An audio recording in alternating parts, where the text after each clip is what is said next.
There's a special kind of cruelty that disguises itself as honesty. My ex-husband, Mark, was a master of it. For 12 years, the kitchen was my battlefield, and his critique was the weapon he wielded with surgical precision. It was never a simple, "I don't like this." It was a dissection. "The saffron is muddled, Isabella. It lacks clarity." Or, "The sear on this scallop is amateur. You've steamed it instead." He'd say these things while eating a second helping, his plate always clean, his words always designed to leave a stain. You see, Mark wasn't just a food critic, he was the food critic. His word could make or break a restaurant in our city. At home, my cooking was his personal training ground, his private stage to perform his superiority. And I, for 12 years, was his captive, appreciative audience. Or at least, I pretended to be. The end didn't come with a dramatic fight about my bland bechamel. It came on a Tuesday. I'd spent all day preparing a coq au vin, a recipe I'd perfected from his grandmother's notes. The house smelled of rich red wine, thyme, and slow-cooked comfort. He took one bite, chewed thoughtfully, and set his fork down with a sigh of profound disappointment. "Isabella," he said, shaking his head as if mourning a great tragedy. "The chicken is stringy. You've rushed the reduction. It's just pedestrian." That was the word that broke me. Pedestrian. It wasn't just criticism, it was an erasure. It dismissed the love, the effort, the history in that dish. It dismissed me.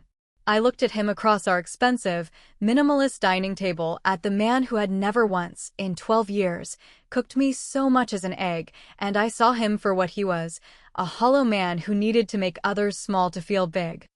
I didn't yell. I didn't cry. A strange calm settled over me. I stood up, walked to the sink with my own plate, the food I now realized was, and had always been, perfectly good, and scraped it into the disposal. The grinding sound was immensely satisfying. "I'm done," I said, my voice quiet but clear in the silent kitchen. "Done with what? This dish?" "I agree. It's a lost cause," he said, missing the seismic shift entirely. "No, Mark. I'm done with you." The divorce was, like his critiques, efficient and cold. He was generous with the money, I'll give him that. He was in a hurry to be free, to find a woman whose cooking, or whose spirit, was less pedestrian. He got the sterile penthouse with the showroom kitchen I'd never been good enough for. I took the cash settlement and a quiet, burning resolve that felt like a pilot light igniting deep in my soul. For the first few months, I drifted. The settlement was enough that I didn't need to work, but idleness was a prison. I traveled, eating at street stalls in Bangkok, family-run trattorias in Rome, and dim sum halls in Hong Kong. I wasn't just eating, I was remembering.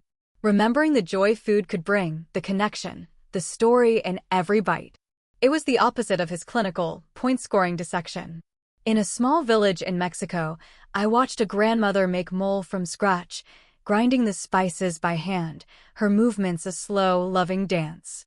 She didn't care about clarity or a perfect sear. She cared about heart.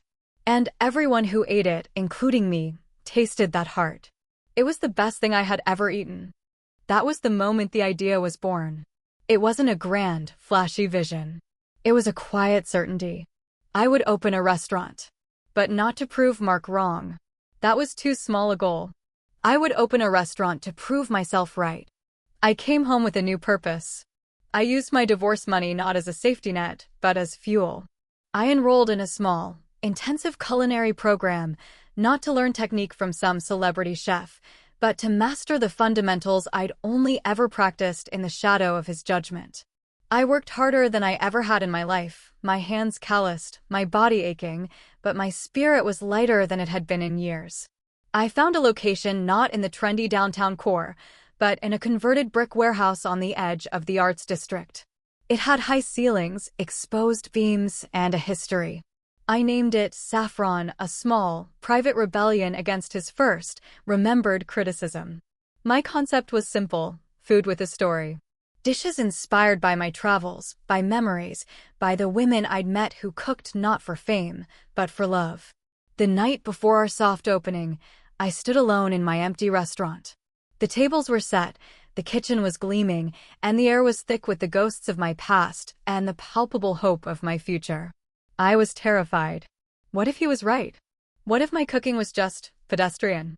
Then I remembered the grandmother in Mexico, her gnarled hands and her brilliant smile. I remembered the joy on her family's faces. I wasn't cooking for a critic anymore.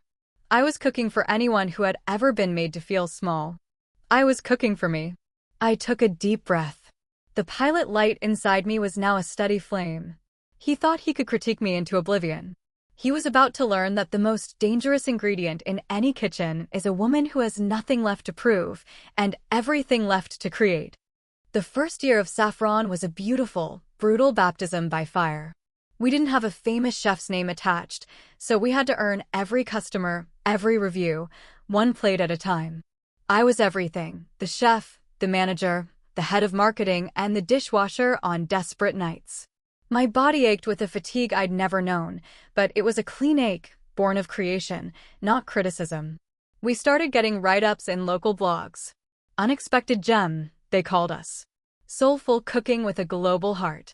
I framed the first one and hung it in the tiny office, a tangible piece of validation that had nothing to do with Mark. My team was small: a fiercely loyal sous chef named Carlos who believed in my vision, and 2 servers who treated the dining room like it was their own home. We were a family, united by a shared belief in what we were building. The real turning point came when a food writer from the city's second-largest paper came in anonymously. I didn't know who she was, but I cooked for her table the same way I cooked for everyone, with intention. Her review came out on a Sunday morning. Carlos called me, his voice shaking with excitement, and read it to me over the phone. "Isabella's Saffron isn't just a restaurant. It's a narrative on a plate," she wrote. "Each dish tells a story of travel, of memory, of profound culinary respect. The roasted eggplant with zug isn't just spicy and smoky. It's a journey to a Jerusalem market at dusk. This is food that doesn't just feed the body. It nourishes the spirit." A stunning, confident debut. I sat on the floor of my apartment, tears streaming down my face. Confident. No one had ever used that word to describe anything I did. The phone didn't stop ringing for a week. Reservations filled up. We were in. It was Carlos who saw him first. He came back to the kitchen during the Saturday night rush, his face grim. "He's here," he said, his voice low. I didn't need to ask who. A cold stillness settled in my chest amidst the chaotic heat of the kitchen. "Where?" "Table 7. He's with 3 others. The new girlfriend, I assume. Looks like she's never had a carb in her life." I wiped my hands on my apron and walked to the pass-through, the small window where we placed finished plates. I looked out into the dimly lit dining room. And there he was. Mark. He looked the same, maybe a little softer around the edges. He was holding court, gesturing with his wine glass, undoubtedly explaining the menu to his companions with an air of authority. His date, a willowy blonde, was nodding intently, hanging on his every word. 1,000 emotions warred inside me: rage, humiliation, a flicker of the old insecurity. What if he hated it? What if he stood up and announced to the entire room that the chef was his ex-wife, the one with the pedestrian palate? Then I looked around my kitchen. At Carlos, who had my back. At the vibrant, beautiful plates of food ready to go out my food. This was my house. These were my rules. I turned to Carlos. "Okay. Table 7 gets the same care and attention as every other table. No more, no less. I'll cook their mains myself." I seasoned the scallops for his table with a steady hand. I seared them perfectly, hearing his old voice: "You've steamed it instead," and silencing it with the satisfying, crisp sizzle. I plated the dish, a composition of seared scallops with a cauliflower puree and brown butter emulsion, garnished with crispy capers. It was elegant. It was flawless. I watched from the kitchen as the food arrived. Mark leaned in, inspecting the plate with a critic's eye. He took a bite of the scallop. I saw it. The slight, almost imperceptible pause. The way his eyes widened just a fraction before he quickly schooled his features back into neutral appraisal. He took another bite. Then he nodded slowly, saying something to his companions. He didn't look disappointed. He looked impressed. He never asked to see the chef. He never knew I was there, watching his silent, total validation from the shadows of my kitchen. He paid the bill, a bill that included a $200 tasting menu per person, and left. After we closed, Carlos handed me the receipt from table 7. "You should frame this one, too, hey fa," he said with a grin. I held the piece of paper. It was just a transaction. But it was so much more. It was a settlement. It was a review. It was a silent apology for 12 years of belittlement. He had paid $200 to eat my food. And he had enjoyed it. That night, I didn't feel triumphant. I felt free. The ghost had finally left the kitchen. He had walked in as my greatest critic and left as just another customer, another source of revenue for the empire I was building from the ashes of his disdain. The little pilot light inside me roared into an unstoppable flame.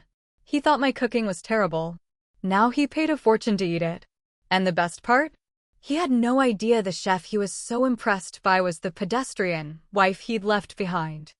The victory of Mark's unwitting visit was a private one, a secret seed of confidence that took root deep within me. Business at Saffron continued to thrive, but a new, more ambitious idea began to form. We were consistently booked out weeks in advance, and the buzz had caught the attention of a developer who was revitalizing a historic building downtown.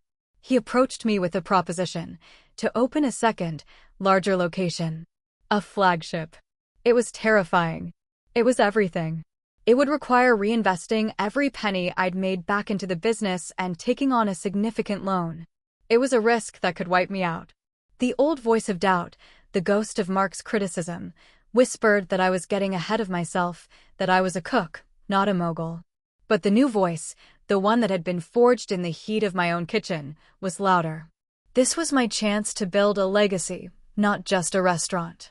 A year later, Saffron Grand opened. It was breathtaking. Soaring ceilings, a stunning open kitchen, and a menu that elevated my original concept to an art form. The reviews were ecstatic. We earned a coveted star from the city's top food guide. I was no longer just a chef. I was a restaurateur. It was at Saffron Grand, 6 months after opening, that the second chapter of my reckoning with Mark unfolded. I was hosting a VIP dinner for a group of food influencers and journalists. I moved through the dining room, greeting guests, my chef's coat feeling like a suit of armor. And then I saw him. Again. This time, he was alone at the chef's counter, a privileged seat that looked directly into the heart of my kitchen. He had a notebook beside his plate. He was here to review me. Officially. Our eyes met across the pass. The shock on his face was absolute, a complete and total system failure. His jaw went slack. The pen he was holding clattered onto the counter. He looked from me, in my pristine whites, to the Saffron Grand logo emblazoned on the wall, and back to me. The pieces clicked into place with an almost audible snap. I gave him a small, professional smile, the same one I gave every guest, and continued my rounds. I could feel his gaze burning into my back, but I refused to acknowledge him further. The power had irrevocably shifted. He was in my world now, bound by its rules. The meal proceeded. I cooked his tasting menu myself. Every course was a deliberate memory. The amuse-bouche was a perfect scallop on a cauliflower puree. The main was a deconstructed coq au vin, a modern, technically brilliant interpretation of the dish he'd once called pedestrian. I was speaking to him in the only language he truly understood, food. And I was fluent. He ate everything. He took notes, but his hand was unsteady. He didn't send a single plate back. He didn't ask to speak to the chef. A week later, his review was published.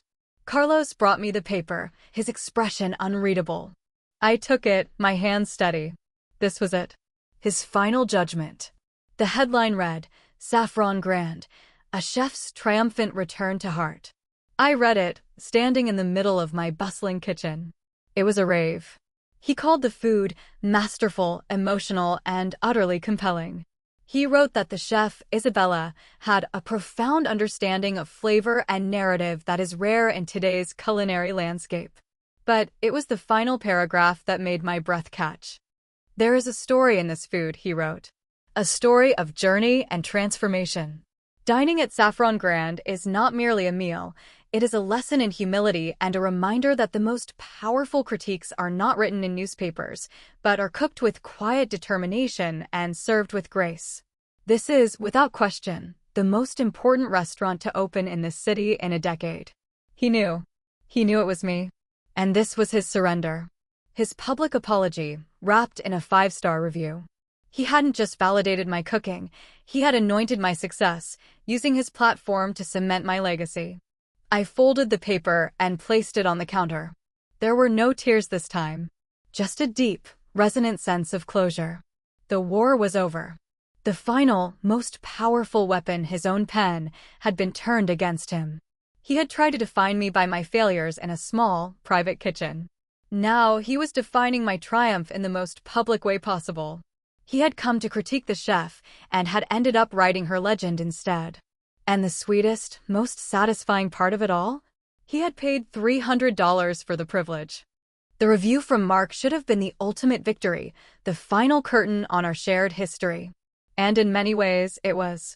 Saffron Grand became a destination, not just for the city, but for food lovers traveling from across the country. I was featured in national magazines, asked to consult on menus, and even received a whispered about nomination for a prestigious James Beard Award. The little restaurant that could have become an empire, all built on the foundation of being called pedestrian. But success, I learned, has its own strange weight. The constant pressure to innovate, to manage a growing staff, to be the face of a brand, it was a different kind of fatigue. The pure, joyful flame of cooking that had ignited Saffron sometimes felt buried under spreadsheets and meetings. I missed the quiet focus of the kitchen, the simple alchemy of transforming raw ingredients into something that could tell a story. It was during this period of quiet introspection that the universe, with its wicked sense of timing, delivered one last twist. I was invited to be a guest judge on a popular culinary competition show, Kitchen Conquest. It was a huge platform, a chance to inspire a new generation of cooks. I said yes, partly for the exposure, but mostly to reconnect with the raw, unfiltered passion of chefs who were still fighting for their big break. The day of filming, I walked onto the brightly lit set, a surreal landscape of stainless steel and camera cables. The other judges were a mix of celebrity chefs and, to my complete lack of surprise, Mark. The producers, of course, knew our history. It was television gold. We were seated at the judges' table, separated by 2 other chefs. Mark wouldn't look at me. He was stiff, his famous charm replaced by a palpable discomfort. I, on the other hand, felt a surreal sense of calm. This wasn't my kitchen, but it was my world now. The challenge began. The contestants were tasked with creating a dish that told their personal story. We tasted plate after plate, offering critiques. When it was Mark's turn to speak, his feedback was, as always, technically precise but utterly soulless. Your knife skills need work. The balance of acid is off. He spoke to their technique, but never to their heart. Then, a young woman named Maria presented her dish. It was a simple, beautiful plate, seared scallops on a bed of creamy corn puree, with a sprinkle of smoked paprika. It was strikingly similar to the first dish Mark had eaten at Saffron. The host gestured to me. Isabella, your thoughts? I took a bite. It was good. Honest. I looked at Maria, her eyes wide with hope and fear. I saw myself in her. This is lovely, Maria, I began, my voice warm. The sear on the scallop is perfect. But more than that, I can taste your story here. This feels like comfort. It feels like home. You've cooked with heart, and that is the most difficult technique to master. Maria beamed, her shoulders relaxing. The host then turned to Mark. Mark, your critique? He cleared his throat, leaning into the microphone. The scallop is slightly overseasoned, he stated flatly. And the puree is grainy. It lacks the finesse required at this level. I watched Maria's face fall. I saw the light in her eyes dim under the cold water of his judgment. And something in me snapped. Not with anger, but with a profound sense of responsibility. I reached for my microphone again, interrupting the host. With all due respect to my colleague, I said, my gaze fixed on Mark before turning back to Maria. I couldn't disagree more. Finesse isn't just about a silky puree. It's about understanding the soul of a dish. You can teach someone to pass food through a Tammy's, but you cannot teach them to cook with emotion. That is a gift. And you, Maria, have it. Don't let anyone, no matter how esteemed, ever make you feel that your food is less because it comes from a real, human place. The set went utterly silent. You could have heard a pin drop. The other judges stared. The crew froze. Mark looked as if I had physically struck him. I had publicly, on national television, challenged his entire philosophy. I had called out the hollowness at the core of his celebrated critique. The moment stretched, thick with tension, before the host quickly moved on. The rest of the taping was a blur. After we wrapped, Mark left without a word, his exit as swift and silent as a ghost. I found Maria backstage. She threw her arms around me. "Thank you," she whispered, her voice thick with emotion. No one has ever stood up for me like that. As I drove home that night, I realized that the final, most important chapter of my revenge wasn't about my success. It was about using my platform to shield others from the kind of soul-crushing criticism I had endured. Mark's power had always been in his voice, his ability to define what was good. Tonight, I had taken that power and used it not to destroy, but to build up. I had become the critic now, and my first rule was kindness. The student had not just surpassed the master, she had rewritten the entire curriculum. The fallout from the kitchen conquest episode was immediate and seismic. Clips of me challenging Mark went viral. The headline wasn't about a dramatic cooking challenge. It was Celebrity Chef Isabella School's critic ex-husband on national TV. For a week, I was the talk of the food world, but this time, it wasn't just about my food. It was about my character. I was hailed as a champion for the underdog, a voice for heart and soul in an industry often obsessed with cold perfection. Emails and messages poured in from young chefs, from home cooks, from people in all walks of life thanking me for speaking up. They shared their own stories of being belittled, of having their passion dismissed by someone who held power over them. I had given them a script for pushing back. My victory was no longer just my own, it had become a shared one. Mark, by contrast, became a meme. The shot of his stunned, deflated face as I spoke was everywhere, captioned with things like, "When your pedestrian ex-wife becomes your boss," and "The critic got critiqued." His reputation, once built on his unassailable authority, now had a permanent crack. He took a leave of absence from his column. The word was that his editor was reevaluating the direction of their food criticism. A month after the show aired, I was back at Saffron Grand, doing what I loved most, cooking on a busy Saturday night. The dining room was full, the energy was electric, and I was in the zone, my focus entirely on the food leaving my pass. Carlos nudged me. "Hey Fa. Table 3. He's back." I didn't even look up. "Who?" "Him. Mark. He's alone." I finished plating a duck confit and wiped my hands. I allowed myself a glance. He was sitting at a small, discreet table in the corner. He wasn't eating. He wasn't writing. He was just sitting there, a half-empty glass of wine in front of him, looking older and more diminished than I had ever seen him. He wasn't here to critique. He was here for something else. I felt a pang of something that wasn't pity, but a distant, clinical recognition of a life lived in error. He had built his entire identity on judging others, and now that foundation had crumbled to dust. He had nothing left to say. I nodded to Carlos. Let him be. At the end of the night, as the last guests were leaving, I walked out of the kitchen into the quieting dining room. I saw him stand, place a stack of cash on the table, far more than enough to cover his single glass of wine, and walk toward the door. He saw me and stopped, his hand on the handle. We stood there, 10 feet apart, in the restaurant I owned, the silence between us holding the weight of 12 years of marriage and 3 years of war. He looked at me, and for the first time, there was no critique in his eyes. No superiority. No hidden agenda. There was only a hollow, exhausted defeat. "Congratulations, Isabella," he said, his voice rough. "You built exactly what you wanted." It wasn't an accusation. It was a statement of fact. The final surrender. I looked at him, this man who had once held my confidence in his hands, and had carelessly let it shatter. "No, Mark," I replied, my voice calm and clear in the elegant space. I built exactly what I needed. A faint, sad smile touched his lips. He gave a slow, almost imperceptible nod, then turned and walked out into the night, the door swinging shut behind him with a soft, final sigh. I never saw him again.